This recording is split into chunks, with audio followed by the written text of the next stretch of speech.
इस वीडियो को देखने के बाद आप समझ पाएंगे कि आलस्य क्या है, यह कैसे पैदा होता है और इसे कैसे खत्म किया जा सकता है। एक बार आलस्य से परेशान एक व्यक्ति गौतम बुद्ध के पास आता है और कहता है, बुद्ध, मेरे अंदर बहुत आलस्य है। मैं इस आलस्य की वजह से अपने जीवन में वह सब कुछ नहीं कर पा रहा जो मैं करना चाहता हूँ। इस आलस्य ने मुझे बहुत परेशान कर रखा है। इसकी वजह से मैं अपने जीवन में उन्नति नहीं कर पा रहा हूँ। कृपया आप मुझे इस आलस्य से छुटकारा पाने का कोई तरीका बताएं। यह सुन गौतम बुद्ध मुस्कुराते हैं और उस आलसी व्यक्ति से कहते हैं, तुम्हें कैसे पता कि तुम्हारे अंदर आलस्य है? उस आलसी व्यक्ति ने कहा, बुद्ध, केवल मैं ही नहीं बल्कि मेरा पूरा परिवार भी यही कहता है कि मैं एक आलसी व्यक्ति हूँ। बुद्ध ने कहा, क्या तुम मुझे इसका प्रमाण दे सकते हो कि तुम एक आलसी व्यक्ति हो? उस आलसी व्यक्ति ने कहा, जी बुद्ध, मैं दे सकता हूँ। बुद्ध ने कहा, फिर प्रमाण दो।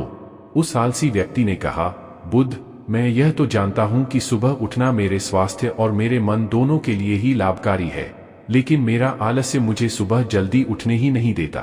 बुद्ध ने कहा, अच्छा, परंतु क्या तुम्हें पता है कि आलस्य होता क्या है? उस आलसी व्यक्ति ने कहा, बुद्ध, मुझे यह तो नहीं मालूम कि आलस्य होता क्या है, लेकिन यह जो कुछ भी है बहुत बुरा है। बुद्ध ने कहा, आलस्य एक मानसिक अवस्था है, एक भाव है, एक विचार है जिसे जाने अनजाने में हम इंसान खुद ही अपने अंदर पैदा करते हैं। आलसी व्यक्ति ने कहा, परंतु वह कैसे बुद्ध? बुद्ध ने कहा, पहले तो तुम यह समझो कि हमारे भीतर आलस्य दो कारणों से पैदा होता है। पहला कारण है शारीरिक और दूसरा कारण है मानसिक।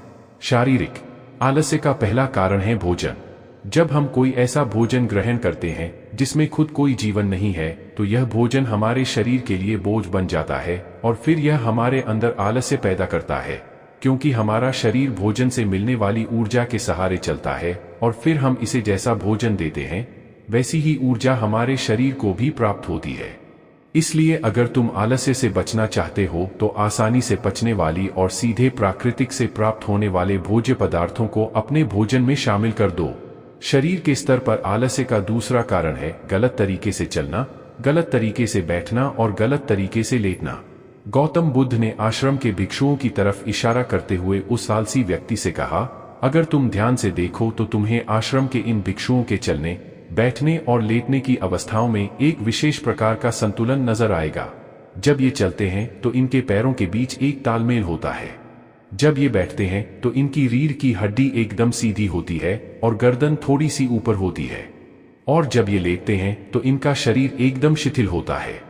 इनके शरीर के किसी भी अंग पर कोई तनाव नहीं होता, जिसके कारण ये एक गहरी और आरामदायक नींद ले पाते हैं। उस आलसी व्यक्ति ने पूछा, बुद्ध, क्या पर्याप्त नींद लेना भी उतना ही जरूरी है? बुद्ध ने कहा, न कम न ज्यादा, हमेशा ही पर्याप्त मात्रा में सोना लाभकारी होता है। अगर तुम आज रात पर्याप्त नींद नहीं लेते तो तुम्हारा कल का पूरा दिन थकान और आलस्य भरा होगा, इसलिए पर्याप्त नींद भी उतनी ही जरूरी है। आलसी व्यक्ति ने कहा, हाँ बुद्ध, यह तो मैंने भी महसूस किया है। बुद्ध ने कहा, शरीर के स्तर पर आलस्य का तीसरा कारण है सुबह जल्दी उठना। यह सुन उस आलसी व्यक्ति ने कहा, हाँ बुद्ध, मैं तो सुबह जल्दी उठ ही नहीं पाता हूँ। बुद्ध ने कहा, तुम सुबह जल्दी तब उठ पाओगे जब तुम रात में जल्दी सोओगे। बुद्ध ने आश्रम के भिक्षुओं की तरफ इशारा करते हुए कहा, इन भिक्षुओं को देखो, इन्होंने रात्रि में अपने सोने का एक निश्चित समय निर्धारित कर रखा है और यही कारण है कि ये रोज प्रातःकाल जल्दी उठने में सक्षम हो पाते हैं। हर एक बौद्ध भिक्षु को अनुशासन का पालन करना होता है और यही अनुशासन इनके जीवन में संतुलन लाता है। कुछ लोग अनुशासन को एक बंधन समझते हैं। उन्हें लगता है कि अनुशासन उन्हें बांधता है, लेकिन सच्चाई यह है कि अनुशासन हमें बांधता नहीं बल्कि स्वतंत्र करता है। इसलिए अगर तुम शारीरिक स्तर पर आलस्य से छुटकारा पाना चाहते हो तो खुद को अनुशासन में डालो, एक निश्चित दिनचर्या का पालन करो। उस आलसी व्यक्ति ने कहा, लेकिन बुद्ध, शुरुआत कहां से करें? सही तरह का भोजन करने से, सही तरह से बैठने, लेटने और चलने से, या फिर सुबह जल्दी उठने से? बुद्ध ने कहा, शुरुआत अभी से करो। जो भी तुम इस समय कर रहे हो उसे पूरे ध्यान से करो। पहले तो मन के स्तर पर आलस्य को समझो, लेकिन उससे पहले दोस्तों, अगर आप भी काम को टालने की आदत से परेशान हैं या फिर आलस्य की वजह से आप लाइफ में अचीव नहीं कर पा रहे जो आप पाना चाहते हैं, कुछ ऐसी बुक्स मैं आपके साथ रिकमेंड करूंगा जो आपकी हेल्प करेंगी आपके पॉजिटिव माइंडसेट को डेवलप करने में, जिससे आप आज के काम को आज ही करें, कल पर न डालें। तो जो पहली बुक है उसका नाम है ईट दैट फ्रॉग, यानी सबसे मुश्किल काम। सबसे पहले ब्रायन ट्रेसी द्वारा लिखी यह बुक आपको सिखाएगी कि अगर आप अपने दिन का सबसे मुश्किल काम सबसे पहले कर लेते हैं तो आपका बाकी का दिन बहुत अच्छे से गुजरता है। अगर आप सुबह जल्दी न उठने की वजह से परेशान रहते हैं और आप सुबह जल्दी उठना चाहते हैं तो इस आदत को डेवलप करने में आपकी हेल्प करेगी। रॉबिन शर्मा द्वारा लिखी यह बुक जिसका नाम है 5 AM क्लब एक तीसरी बुक है जिसका नाम है द पावर ऑफ हैबिट। इस बुक को पढ़ने के बाद आपका माइंडसेट एकदम बदल जाएगा और आप जान पाएंगे कि आज के काम को आज ही करने की एक छोटी सी हैबिट आपके लाइफ को कितना बदल देती है। बुद्ध ने कहा, मन के स्तर पर आलस्य का पहला कारण है हमारी पुरानी गलत धारणाएं। जब हम किसी काम के लिए खुद को काबिल नहीं समझते तब हमारे भीतर आलस्य पैदा होता है। अगर हमारे मन ने यह विश्वास कर लिया कि पिछली बार की तरह इस बार भी मैं इस काम में असफल ही होऊंगा, तो उस काम को करने में हमें आलस्य आएगा। जबकि हम खुद को यह नहीं समझा पाते कि पिछली बार और इस बार में बहुत फर्क है। अब हम मानसिक तौर पर वह नहीं है जो पहले थी। हमने पिछली हार से बहुत कुछ सीखा भी है। इसलिए मानसिक आलस्य से बचने के लिए सबसे पहले खुद पर विश्वास करना सीखो। मानसिक आलस्य का दूसरा कारण छोटी सोच वाले और आलसी व्यक्तियों का साथ करना।